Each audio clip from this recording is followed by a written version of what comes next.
How y'all doing? It's Creative Control Fest. Shut up and create. Appreciate everybody coming out.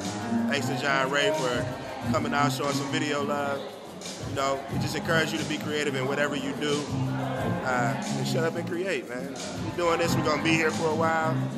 We're gonna keep doing this every year, and we got some great content lined up for you. So hopefully you're enjoying this. Yeah. John Rogers, one half of that project, the production part. Look, talent and humility very rarely run neck and neck. Some days his humility beats his talent, and he's very talented. So bear with him as he explains some of this process. Oh, thank you for having me, man. I appreciate y'all sitting with me for a minute. My name is John Rogers. I'm a beat maker, MC. I do hip hop and soul music, funk, whatever. My man O'Sharp asked me to come down today and kind of break down the creative process a little bit behind like beat production, I guess you could say. So basically, like what I did was brought like a couple of beats that are pieced out, so I can show you the different elements of the composition and what goes into you know, my work. So that's pretty much all I have to say.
What your sources are.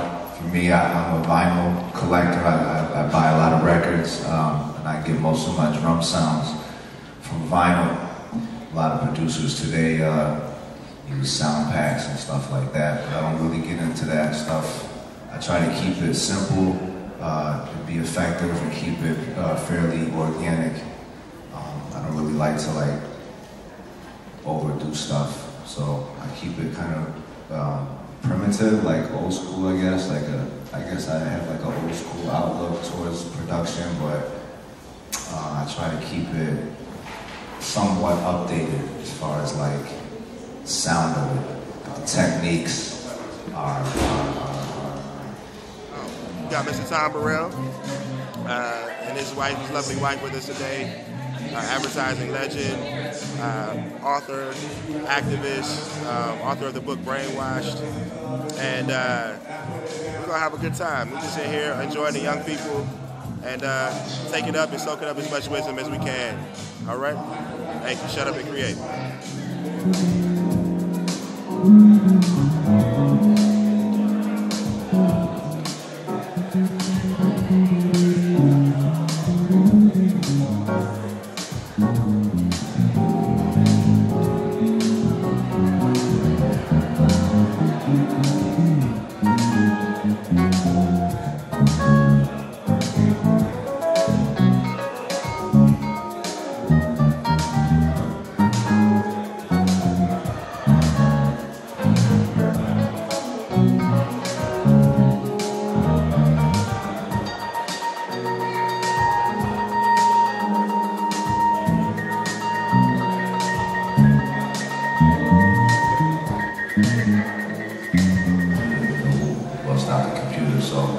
Say no more, I'm gonna get to the beat, I'll play you the drum loop that I made, and then I'll bring in the other elements.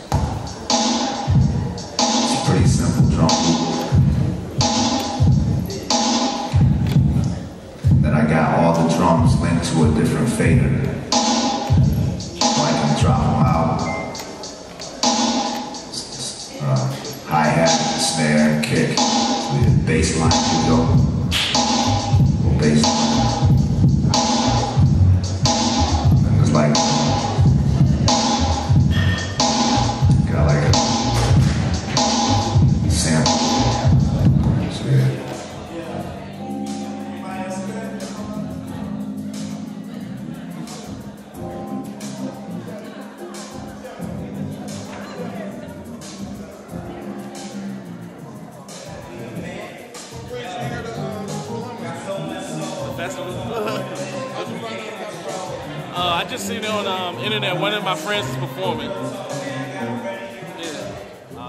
I've been here. This is my 3rd year coming. Creative Control is like, it's what it is. You know, you have creativity. You have total control over your creativity. You know, and it's a good festival. I recommend any and everybody to come if you've never been here. Like I said, this is my 3rd year coming, and hopefully many more to come. What's your area of creativity? My area of creativity is, I don't know. I really can't narrow it down. Basically, life. Everything everything motivates me, whether it be photography, dance, singing, rapping, illustration. I'm motivated by life. But this is a Ferris wheel down in Myrtle Beach, South Carolina. It was a cloudy day, and the Ferris wheel just looked, I don't know, it kind of looked spooky. So I ran across the street. I got as close as I could to it, snapped the picture, and I don't know, I just like the way it looked because, like I said, it was kind of a cloudy day, that particular day, and it just looked eerie. So, you know, I ran across the street and just took the picture, and this is how it came out.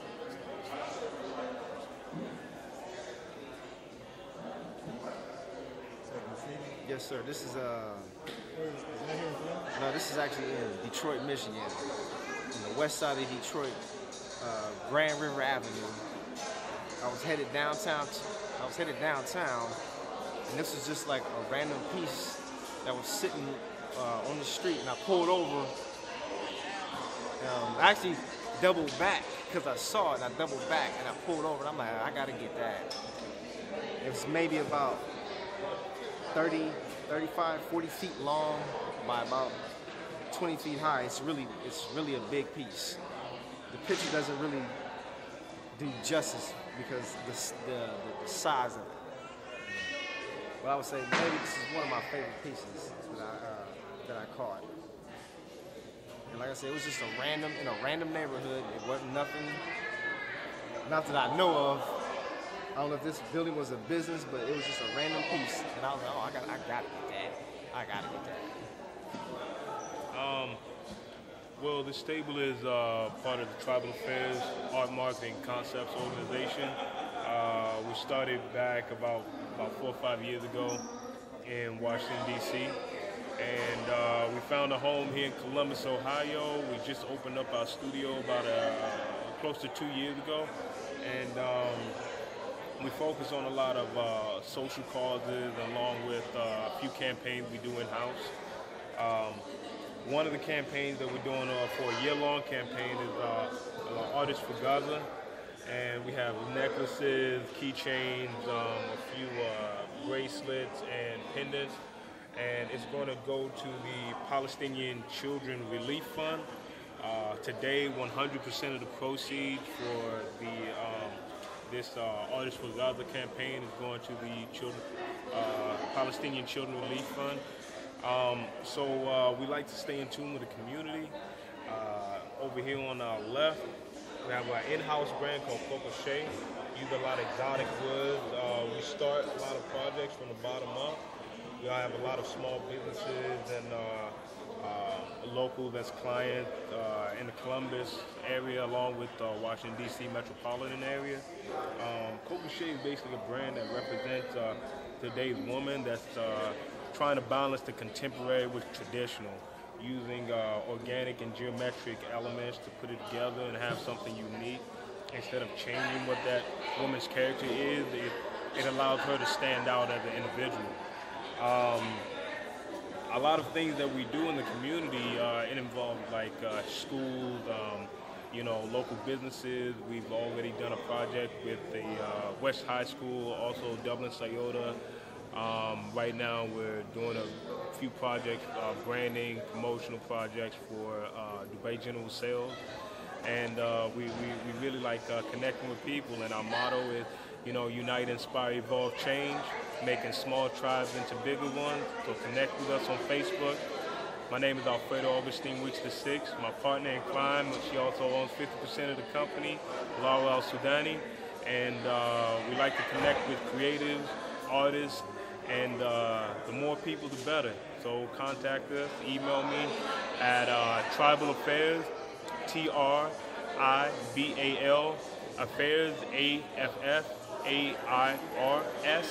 AFFAIRS1 and hit me up 202-718-2799 anytime. Thank you. Talk to her because it's not my stuff. Don't get me eating. What are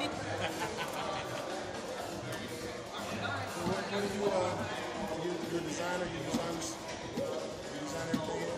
No, I don't design everything here, but I am the owner of the boutique where all of these things are sold. In Cincinnati, Sweet Sister Splash and Over the Rhine, we specialize in a lot of locally made, so I have a lot of artists that are on my shelf. I am an artist, I'm on the shelf as well, but not only my things.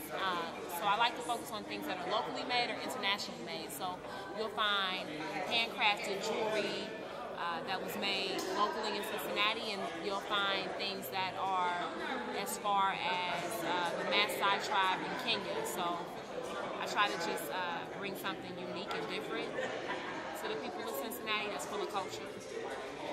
Anything you want to talk about? Any of the products? Well, one of the products that I make a bath and body line, an all-natural bath and body line. It's called Body of Sheba. I feature whipped shea butters and luscious shea and salt scrubs. Those are big sellers in a lot of the beauty salons and barbershops in Cincinnati on a weekly basis. I'm making deliveries of orange and honey, or lemongrass and peppermint, or lavender and sandalwood, shea butters and scrubs. I also feature hair butter oils and hair whip as well. And what else do I do? Just anything that's really dealing with herbs and essential oils I'm really big on. So I make bath potions, bath tonics, teas, herbal teas, all organic, fair trade. Herbs are used in all of my products. So anything that's natural, anything that is multicultural, those are the things that I gravitate towards in my own art, and those are the things that I like to showcase from other artists as well.